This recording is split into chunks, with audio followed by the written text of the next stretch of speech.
You have completed your IDP and you're on the last section. This is an easy section. This is all about you and your reflection on teaching and learning, on this process, on everything. So this is easy.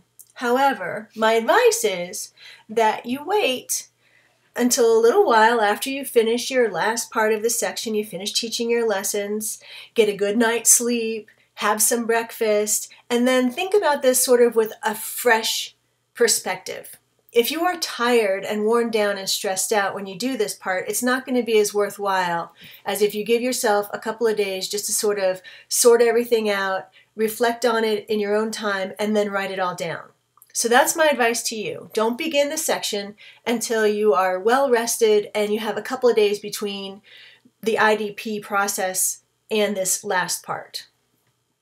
So, like I said before, this is the reflection on teaching and learning. These are the guidelines, and this is what they want you to include. Remember, this is not a laundry list. You can write this in paragraph form. It's going to be in the first person, and it's going to be with professional vocabulary.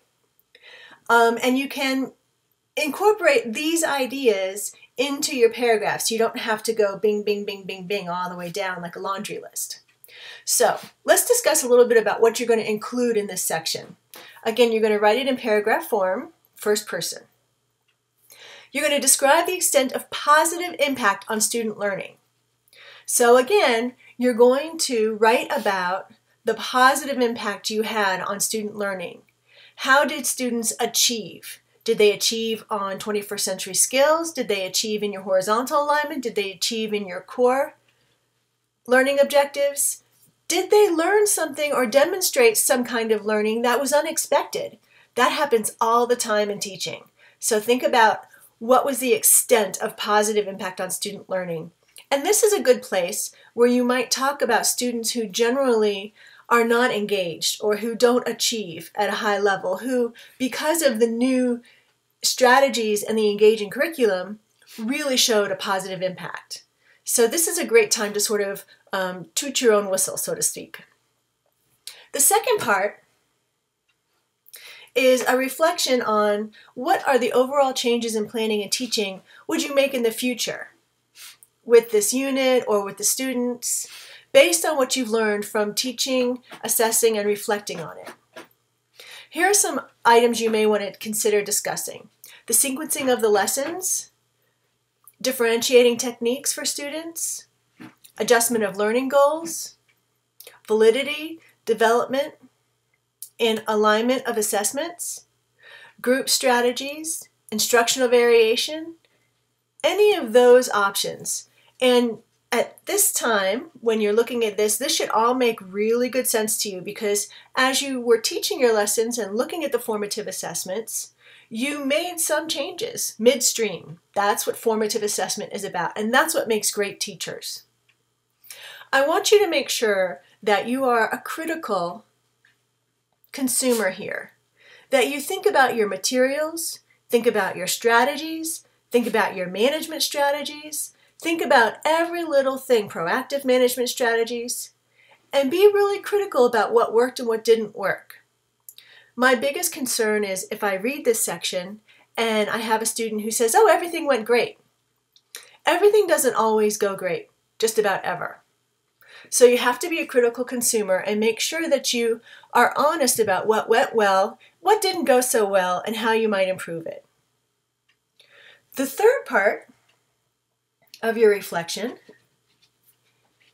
is going to talk about how has this process, this IDP process, altered your thinking about the role of assessment in planning and teaching. I think a lot of times as teachers, we think of assessment as something external to be added on. We think of it as summative. It's at the end to see if they learned it or not. But throughout this process, I hope that you've learned that assessment is really important. It's critical in helping students to achieve. It makes all the difference on your impact on student learning. So I want you to discuss that. The fourth item here is how comfortable are you with modifying your instruction to meet the needs of subgroups of students? And this you want to reflect back on those modifications and adaptations from your lesson plans.